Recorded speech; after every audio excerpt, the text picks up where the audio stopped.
दोस्तों, एक होता है अकेले रहना और एक होता है अकेले रह करके अकेला फील करना। भले ही हमारी टेक्नोलॉजी बहुत ही एडवांस हो चुकी हो, हम चांद तक क्यों ना पहुंच गए हो, लेकिन हमारा सबकॉन्शियस माइंड उस रफ्तार से डेवलप नहीं हो पाया है। उसे आज भी यही लगता है कि जिस तरह हमारे लिए पहले ग्रुप में रहना जरूरी था, क्योंकि अगर ग्रुप में नहीं रहेंगे तो जानवरों को शिकार नहीं कर पाएंगे, बल्कि खुद जानवरों का शिकार बन जाएंगे। और इसी वजह से हमारा ब्रेन आज भी अकेलेपन को डेंजर का साइन मानता है। साइंटिस्ट ने एक बार एक एक्सपेरिमेंट किया और उसमें लोगों से पूछा गया कि आप अपने नेगेटिव थॉट्स के साथ में 15 मिनट अकेले रहना पसंद करेंगे या फिर एक बिजली का झटका। और रिजल्ट जानकर आपको हैरानी होगी कि 67% मैन ने और 25% वेमेन ने बिजली के झटके को चुना। लोग खुद के साथ 15 मिनट अकेले नहीं रह सकते। जिन विचारों के साथ उन्हें पूरी जिंदगी बितानी है, उनके साथ वो 15 मिनट अकेले नहीं रह सकते। लेकिन हम यहाँ पर बात कर रहे हैं अकेले रहने की। जंगल का राजा शेर ज़्यादा टाइम अकेले रहना पसंद करता है। उसकी ज़िंदगी में ऐसी बहुत सी सिचुएशन आती है जहाँ पर उसे भेड़ियों का झुंड घेर लेता है। उस वक्त वो ना तो अकेला फील करता है और ना ही वो कमज़ोर फील करता है। उसे पता होता है कि इन सब के लिए तो मैं अकेला ही काफ़ी हूँ। और आप ये बात जान लो कि ग्रुप हमेशा फॉलोअर्स का होता है, लीडर अकेला ही लीड करता है। शेर अकेला किसी मजबूरी के कारण नहीं रहता, बल्कि वो अपनी चॉइस से अकेला रहता है। इस दुनिया के ज़्यादातर हाईली सक्सेसफुल लोग इंट्रोवर्ट हैं। इंट्रोवर्ट यानी कि वो लोग जिन्हें अकेले रहना पसंद होता है, जो लोगों में जाना पसंद नहीं करते। बिल गेट्स, जो कि माइक्रोसॉफ्ट के को फाउंडर है, 7 दिन के लिए बिना किसी टेक्नोलॉजी के अपने फ्रेंड्स एंड फैमिली से दूर रहकर अकेले रहते हैं। और इसका रीज़न वो ये बताते हैं कि इससे उनकी क्रिएटिविटी बढ़ती है, उनके माइंड में नए नए आइडियाज़ आते हैं। और अपनी लाइफ के कई सारे बड़े बड़े डिसीजन उन्होंने इसी दौरान लिए हैं। और ये सभी लोग किसी मजबूरी की वजह से अकेले नहीं रहते, ये अपनी चॉइस से अकेले रहते हैं, क्योंकि उन्हें पता होता है कि एक अकेला इंसान कुछ भी कर सकता है। अकेले रहने के 4 ऐसे फायदे मैं आपको बताऊंगा, जिन्हें समझने के बाद में आप भी अकेले रहना पसंद करोगे। पहला पॉइंट है बूस्ट क्रिएटिविटी। निकोला टेस्ला, जो कि एक महान वैज्ञानिक रह चुके हैं, जिसकी वजह से हमारे घर में इलेक्ट्रिसिटी आ रही है, जिनकी वजह से आज हम इतनी गर्मी में एशियन कूलर की हवा ले रहे हैं, जिन्होंने 300 से भी ज़्यादा इन्वेंशन किए हैं। उनका कहना यह है कि be alone, that is the secret of invention. अब तुम लोग गलती से अगर नए हो तो सब्सक्राइब करो। वो जो लाल वाला बटन है उस पर अपने जीजा जी फेंक के मारो या फूफा जी, मुझे नहीं पता, बस क्लिक हो जाना चाहिए। अब मैं भी जा रहा हूं, मुझे मुठिया पेलने जाना है। Bye. Be alone, that is when ideas are born. अकेले रहो क्योंकि यही वो समय है जहाँ पर आइडियाज पनपते हैं। अकेले रहो क्योंकि यही वो टाइम है जब इन्वेंशन होते हैं। निकोला टेस्ला जब खोज कर रहे थे तब उनके पास कोई भी ज़्यादा बड़ी टीम नहीं थी। उन्होंने ज़्यादातर जो इन्वेंशन है वो अकेले रहकर अपनी लैब में किए। और रिसर्च बताती है कि जब आप अकेले होते हो और कुछ भी नहीं कर रहे होते हो, तब आपके ब्रेन के DMN यानी कि डिफ़ॉल्ट मोड नेटवर्क में ज़्यादा एक्टिविटी होने लगती है। और इसी नेटवर्क की वजह से इंसान क्रिएटिव सोचता है, उसके ब्रेन में नए नए आइडियाज़ आते हैं। सर आइजैक न्यूटन को भी ग्रेविटी का आइडिया तब आया था जब वो अकेले एक एप्पल ट्री के नीचे बैठे थे। मेरे इस यूट्यूब चैनल पर इतनी सारी वीडियो है, इनमें से एक भी वीडियो ऐसी नहीं है जो कि मैंने किसी के साथ बैठकर बनाई हो। सारी वीडियोस के आइडिया मुझे अकेले में आए हैं और सभी वीडियो की स्क्रिप्ट मैंने अकेले बैठकर ही लिखी है। अगर मेरे साथ कोई है तो मैं कभी भी काम नहीं कर सकता। मुझे एकांत माहौल चाहिए क्रिएटिव सोचने के लिए। सेकंड पॉइंट है इंक्रीज्ड फोकस। जब आप अकेले रहोगे तो उन सभी लोगों से दूर रहोगे जो कि आपका ध्यान भटकाते हैं।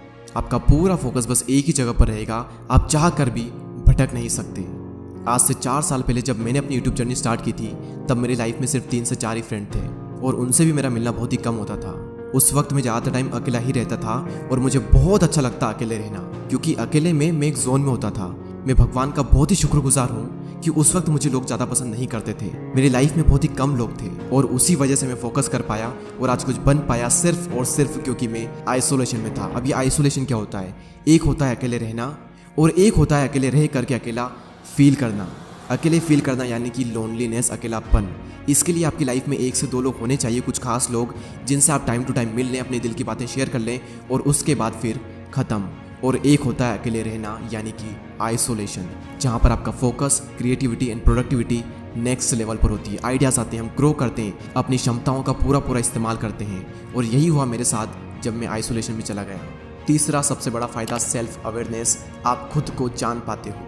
दोस्तों, एक बार मैं खाना खाने के बाद वॉक पर जा रहा था। रास्ता काफ़ी लंबा था, आधा रास्ता बीत गया। उसके बाद मैंने अपने एक फ्रेंड को कॉल किया और जब मैंने कॉल किया, जब मैं बातों में लग गया, मुझे पता ही नहीं चला कि कब रास्ता ख़त्म हो गया और कब मैं रिटर्न घर पर आ गया। यानी कि अगर हम किसी के साथ में हो तो हमारा कितना ही टाइम निकल जाता है, हमें पता भी नहीं चलता। बड़े बड़े रास्ते छोटे पड़ जाते हैं अगर हम किसी के साथ में होते हैं तो। लेकिन जब हम अकेले होते हैं तो वही समय, वही रास्ता थोड़ा लंबा लगता है और हम अपने बारे में ज़्यादा सोच पाते हैं। सेल्फ अवेयरनेस के लिए, खुद को जानने के लिए अकेले रहना बहुत ज़रूरी है।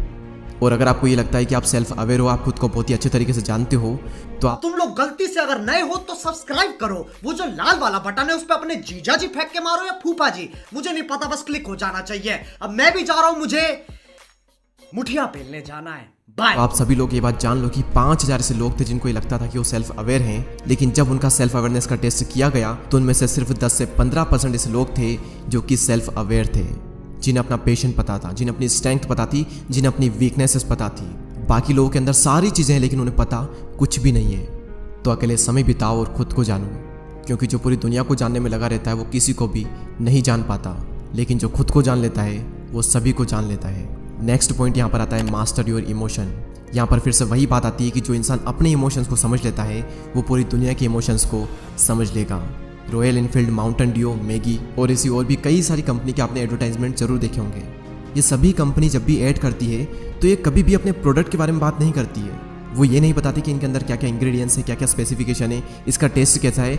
उनका सिर्फ एक मकसद होता है कि उस एड को वो लोगों के इमोशन के साथ में कनेक्ट कर दे, क्योंकि उन्हें पता है कि लोग इमोशनली ज़्यादा कनेक्ट होते हैं। अब सवाल यहाँ पर यह आता है कि ये जो मार्केटिंग कंपनीज है ये लोगों के इमोशन को समझ कैसे पाते हैं। सिंपल सा तरीका है कि ये लोग पहले खुद के इमोशन को समझते हैं, उसके बाद ये पूरी दुनिया के इमोशन को समझ जाते हैं। तो इन फ्यूचर में अगर आपको लोगों को इन्फ्लुएंस करना हो या फिर आपका कुछ भी ऐसा काम हो जहाँ पर आपको लोगों को इमोशनली कनेक्टेड करना हो, तो आपको खुद के इमोशन को मास्टर करना बहुत ज़रूरी है। और खुद के इमोशन को समझने के लिए आपको पहले खुद को समझना होगा, और खुद को समझने के लिए आपको अकेले रहना ही होगा।